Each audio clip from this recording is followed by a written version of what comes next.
Fjármálaáætlun ríkisstjórnarinnar veldur vonbrigðum og ávísun á skattahækkanir, segja fulltrúar stjórnarandstöðunnar í fjárlaganefnd. Þeir hafa litla trú á að markmið hallalaus fjárlög standist. Íslenskir grunnskólakennarar eru með lága kennsluskyldu á alþjóðlegan mælikvarða, segir ráðherra. Hún vill fjölga kennsludögum og kennslutímum til að bæta námsárangur íslenskra barna. Sigurvegari þingkosninga í Færeyjum í gær verður mögulega yngsti lögmaður landsins í sögunni og veltir föðurbróður sínum úr embættinu. Yfir 30 tonn af mat sem að öðrum kosti hefðu endað í ruslinu voru seld í fyrra í gegnum íslenskt app sem var til í COVID. Eigandi segir tækifæri í ruslinu. Og skógurinn sem felldur var í Öskjuhlíð verður brátt að fyrsta íbúðarhúsinu sem smíðað alfarið úr íslensku timbri. Mikil og nákvæm flokkun fer fram við að velja burðarviði í húsið.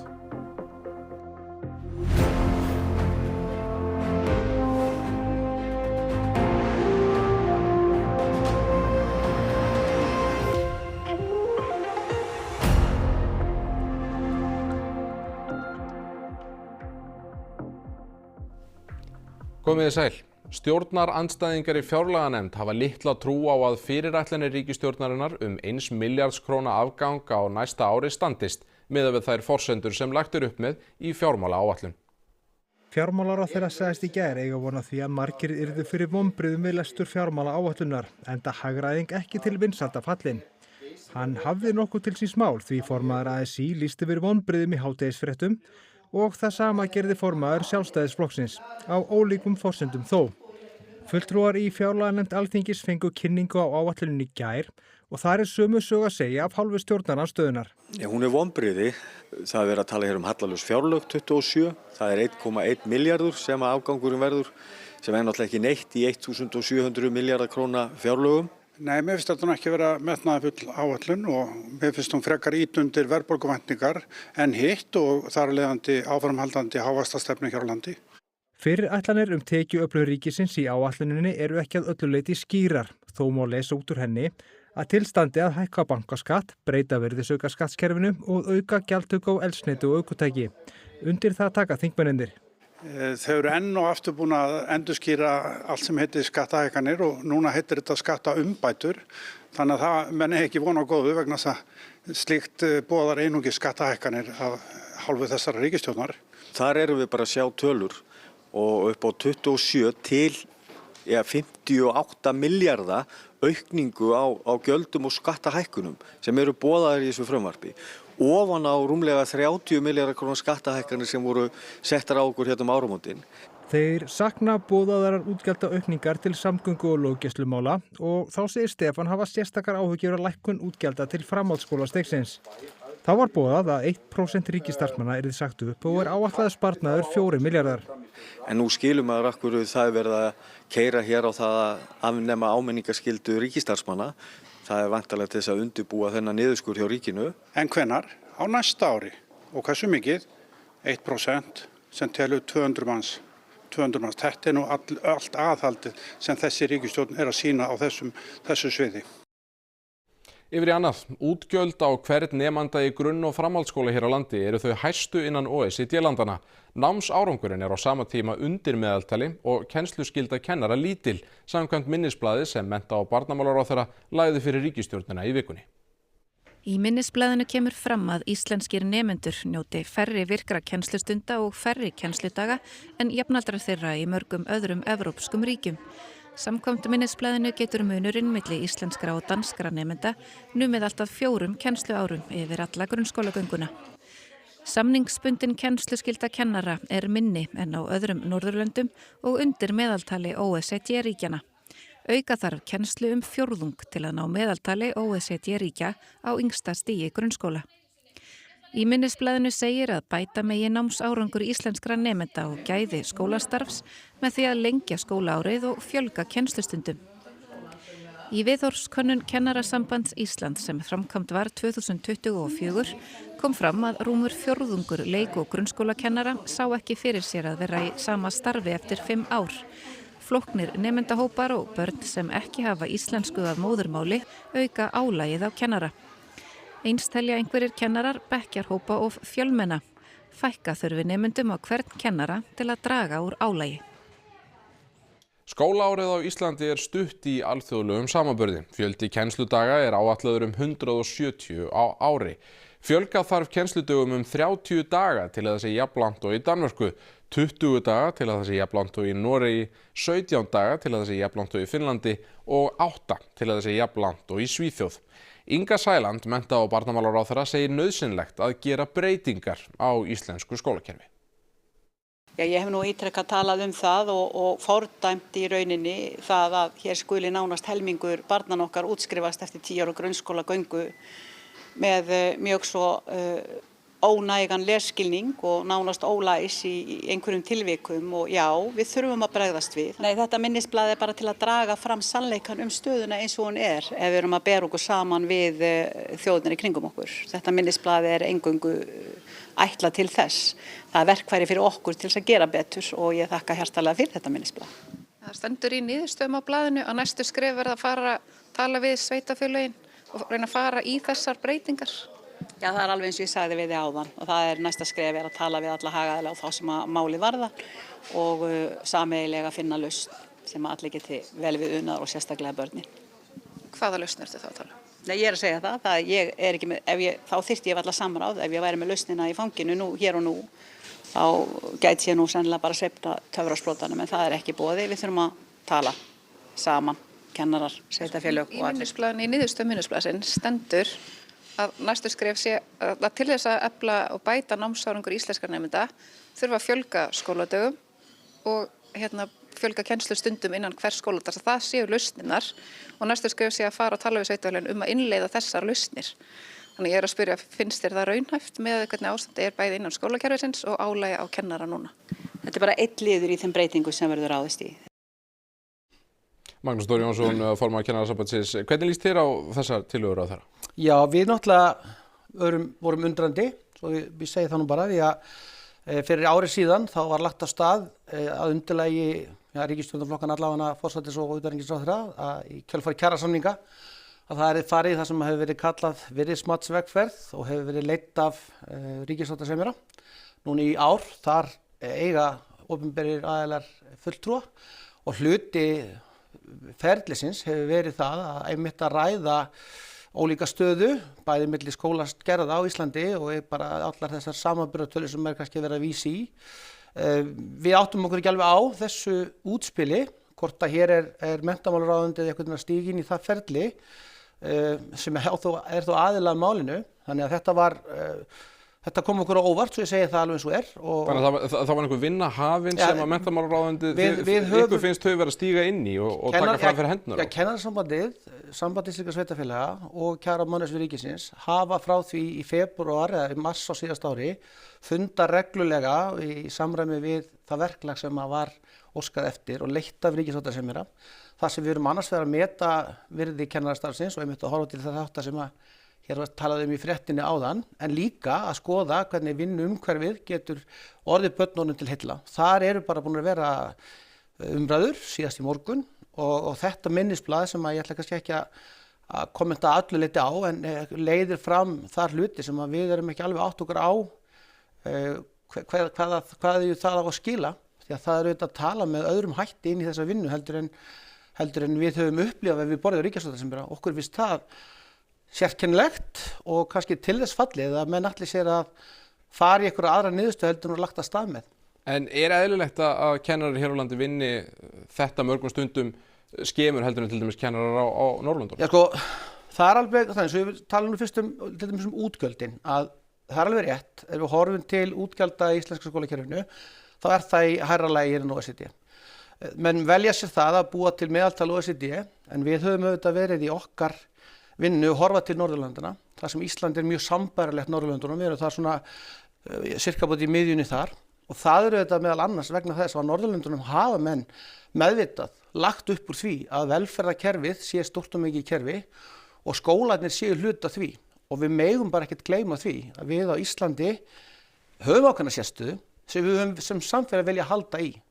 Við höfum haft þá sérstöðu að vera að kenna verk og listgreinar alveg frá yngsta stigi. Við erum með sundkennslu gegnum okkar skólagöngu. Við erum með viðmiðunarstundar sem miðar að því að við sem að koma til móts við þessa hluti.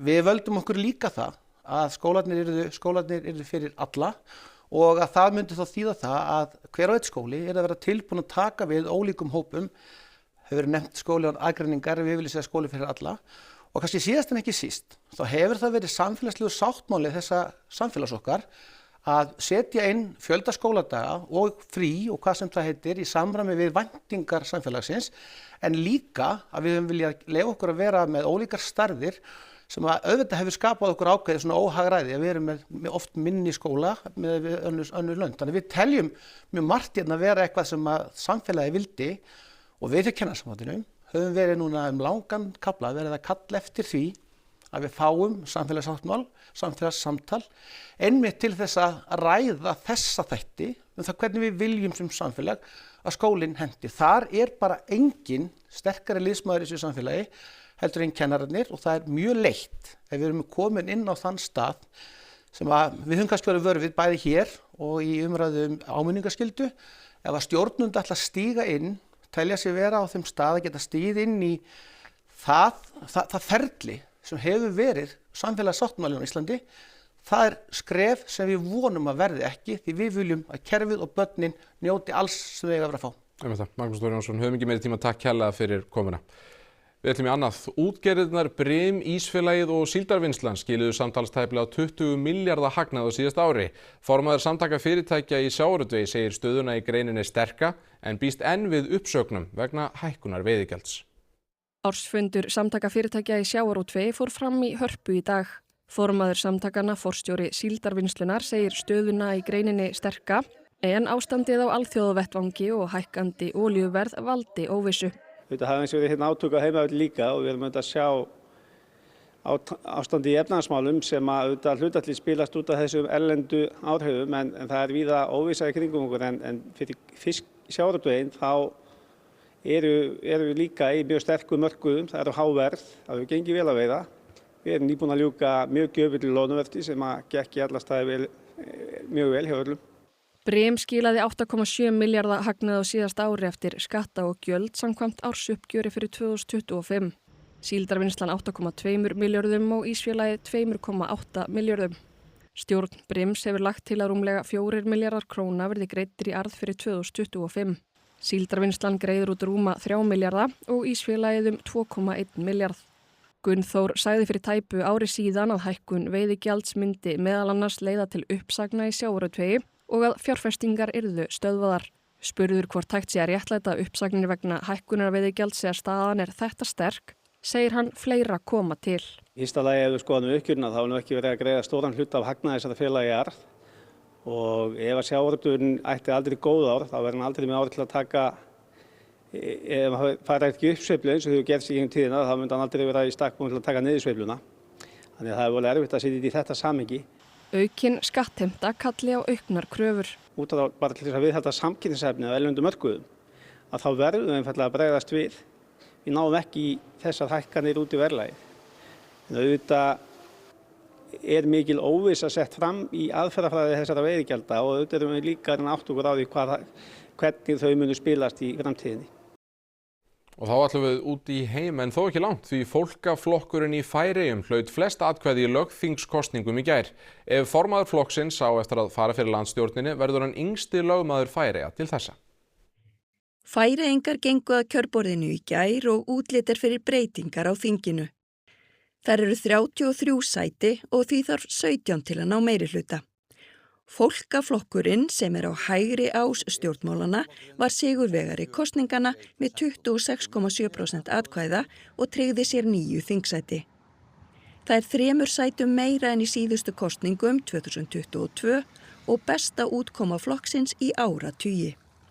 Fráfarandi ríkisstjórn sem skipuð var jafnaðarflokknum, Framsókn og Þjóðveldisflokknum misti meirihluta sinn í gær. Útlit fyrir að formaður fólkaflokksins Beinir Jóhannessen verði næsti lögmaður Færeyja, takist honum að mynda meirihluta með öðrum flokkum. Hann vonast til að mynda ríkisstjórn á næstu 2 til 3 vikum. Beinir Jóhannessen, formaður fólkaflokksins, aðeins 29 ára gamall. Hann tók við formennsku í flokknum fyrir 4 árum, þá aðeins 25 ára. Hann frá Klaksvík og ef hann verður lögmaður Færeyja yrði hann sá yngsti sem hefur gegnt embættinu. Axel Vaff Jóhannessen, sem setið hefur í embætti lögmanns síðustu 4 ár, föðurbróðir Beinis. Flokkur Axels, jafnaðarflokkurinn, misti þriðjung þingsæta í kosningunum í gær. Meðal stefnumála fólkaflokksins að gera ungu fólki kleift að eignast þak yfir höfuðið og að Færeyingar fái meiri völd yfir utanríkisstefnu sinni. Beinir var að vonum kampakátur með niðurstöðu kosningana í gær. Jeg øyelig glad, øyelig takksammer og takk til okkar fantastiske velevner. De har gjort et kjempearbeid og okkar fantastiske bergland, så de har først og fremst tøstene for dette utslitet. Afturringað þeim 70.000 máltíðir sem voru á leið í ruslið lentu á matarborðum Íslendinga í fyrra í gegnum app sem á draga úr matarsóun. Stærstu notendurnir eru Hagsýnar húsmæður. Og hérna hægt að fá kjúklingapítu og flotta köku og steikur. Og þetta appið Humble. Það öllum aðgengilegt að kostnaðarlausu og að hjálpa fyrirtækjum að minnka matarsóun og bjóða upp á matvöru með afslætti. Fyrirtæki geta sett inn vörur sem eru svona á síðasta snúning. Sem eru síðan yfirleitt seldar á helmings afslætti á 90 útsölustöðum og varan ýmist sótt eða send. Og við erum að tala kannski bakarísmat og sushi og eitthvað úr smáruverslunum, þannig að þetta bara öll flóran. Akkur vilja fyrirtæki taka þátt í þessu? Nú, bæði svona umhverfisvitundin, það þarna leiðilegt að henda mat í ruslið og síðan líka bara mikill kostnaður sem fyrir það að hendi í ruslið og þetta mikill tekjumissir. Þannig að þarna fá fyrirtækin einhvern pening fyrir eitthvað sem annars hefði bara endaði ykkur í sóun, sko. Og eins og ýmis önnur nýsköpun hófst þetta í COVID. Akkur var það eitthvað svona mikið hjartans mál að minnka matarsóun? Það bara líða illa yfir því að ykkur sé verið að sóa og síðan líka bara eru tækifæri í ruslinu. Matarsóun á Íslandi var síðast mælt 2022. Þá reyndist hún vera 60.000 tonn á ári og þar af nam sóun frá heimilum, veitingahúsum og smásölum samtalsum 30.000 tonnum. Svona samkvæmt okkar tölum og gögnum, þá á síðast ári voru þetta svona 31 tonn sem við björgum frá ruslinu, sem svona 100 tonn af CO2 sem spuruðist bara við það að nota Humble-appið. Það er mikið á mat. Já, þetta voru svona 70.000 máltíðar. Og nú bjóða mötuneytin nokkura stórra fyrirtækja starfsfólki sínu upp á að kaupa afgangsmáltíðir á lokuðu svæði í appinu, mat sem annars væri hent. Og fólk getur þá tekið það með heim og verið með í kvöldmat. En hverjir nota Humble? Þetta eru 32.000 manns á Íslandi sem að nýta sér þetta og þetta svona höfum við tekið eftir að þetta eru Hagsýnu húsmæðurnar sem eru langmest að nýta sér þetta. Hlynur segir sífellt verið að leita nýrra leiða til að draga úr sóun. Það bara gríðarleg tækifæri alls staðar. Fyrsta íbúðarhúsið, smíðað alfarið úr íslensku timbri, rís brátt í Fljótsdal og burðarviðirnir eru úr skógi sem felldur var í Öskjuhlíð í Reykjavík. Flokka þarf timbrið vandlega og velja sterkustu spýturnar svo húsið endist vel og lengi. Í skógarafurðum í Fljótsdal verið að saga niður sitkagrenið fræga sem fékkst við trjáfellingar í Öskjuhlíð í fyrrasumar. Það alltaf spennandi að kíkja inn í bólina því þá kemur í ljós hversu verðmætar spýtur fást úr trénu. Timbrið flokkað nákvæmlega því ekki geta allar spýtur borið uppi heilt hús. Við erum ekki að horfa í útlitskalla eða ljóta spýtur, þær geta alveg verið flotta burðarspýtur sko.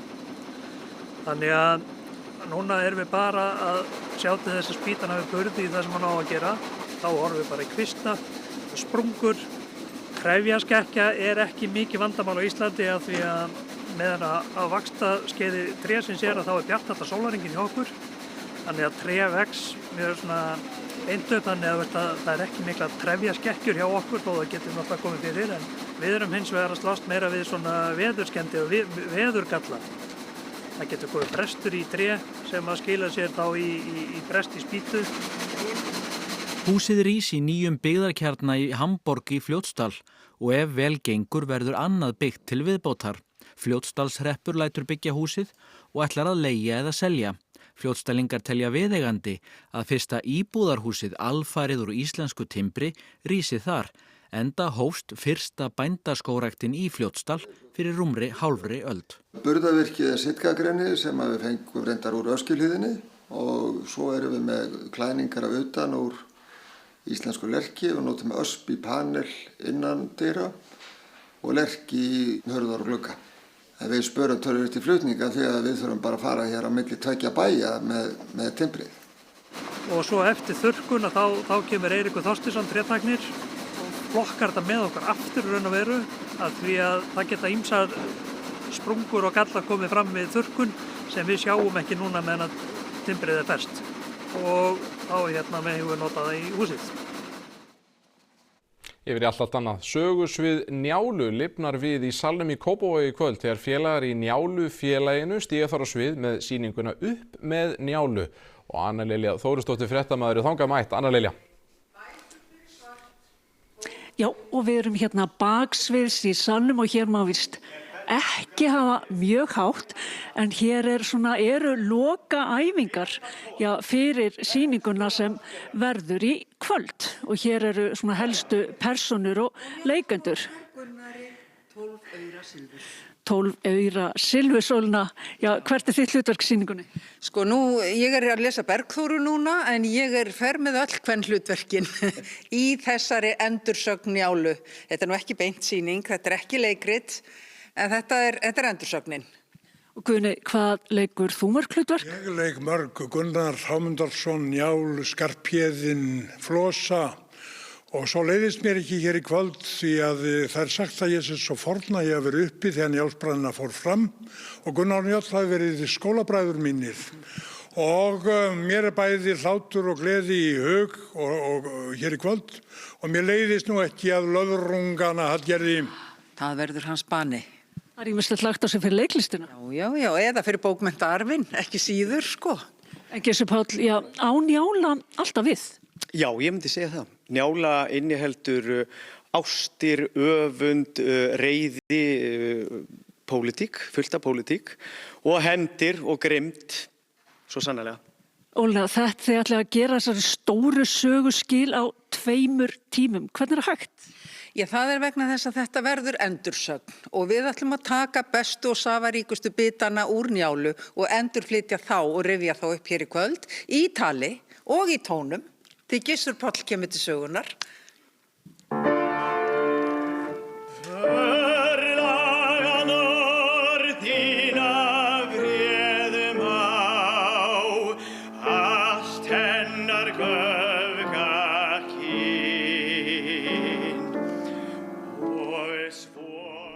Já, og yfir í annars konar skemmtun því vikan með Gísla Martein á sínum stað í kvöld. Ólafur Rún Erlendsdóttir í settinu og þar verið að undirbúa þáttinn svona venju samkvæmt, eða hvað?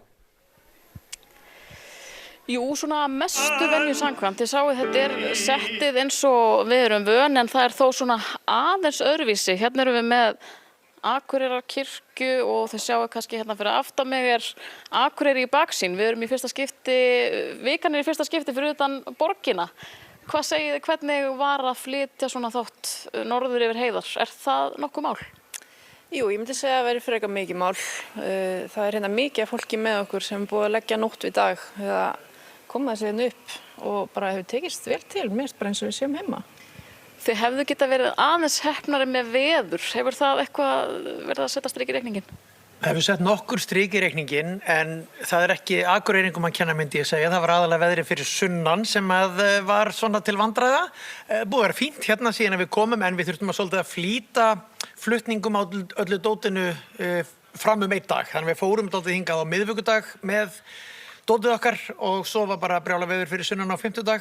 En bongo og Akureyri eins og alltaf sko. Að sjálfsögðu. Og gestir kvöldsins, það væntanlega einhvers konar norrlenskt þema eða hvað? Já, það norrlenskur hreimur á þessu öllu. Það til dæmis, þó sem hún sé ekki Akureyringur, þá var hún hér á nærsveitum, Birgitta Haugdal frá Húsavík, Villi Braga, vandræðaskáld, sem var nú bara meira og meira alinn upp á sviðinu hér, og síðan menningamálaráðherrann, fyrsti þingmaður kjördæmisins, Logi Einars, og þetta besti sonur Akureyrar, Saint Pete, með lag og náttúrulega svo Berglindur þetta búin að vera að kynna sér siði innfætra. Já. Hvernig að vera Akureyringur? Þú prófaðir að vera lokal. Já, ég fór og kynnti mér allt þetta helsta sem gert hér. Setti franskar á allt sem ég borðaði og sósur, bernersósur og þetta helsta. Ég innbyrði bara mjög mikið af kaloríum sko og með brjóstsviða núna. Æði? Já, mjög mikið æði, myndi ég segja, já. Hlakka til að sjá, við stillum auðvitað öll inn á vikuna með Gísla í kvöld, eins og alltaf. Kíkjum þá á veðrið. Lægðirnar koma í röðum upp á landinu þessa dagana og ný lægð mun valda snörpu en skammvinnu óveðri víða land síðdegis á morgun og á það sérstaklega við sunnan og vestanvert landið. Veðurstofan hefur á þeim sökum gefið út gular viðvaranir vegna hríðarveðurs og mögulegra samgöngu truflana. Vegfarendur ættu því að fylgjast vel með spám, viðvörum sem og ástandi vega. Nánar það eftir íþróttafréttir. HM draumur Íra og Heimis Hallgrímssonar úti eftir grátlegt tap í vítaspyrnukeppni gegn Tékkum í gærkvöld. Þorsteinn Halldórsson tilkynnti landsliðshópinn fyrir næstu 2 leiki í undankeppni HM kvenna í dag. Einn nýliði í hópnum. Við kíkjum við á skíðamóti Íslands sem hófst í Hlíðarfjalli og Akureyri í dag. Þetta og ýmislegt fleira í íþróttafréttum kvöldsins hér að loknum fréttum.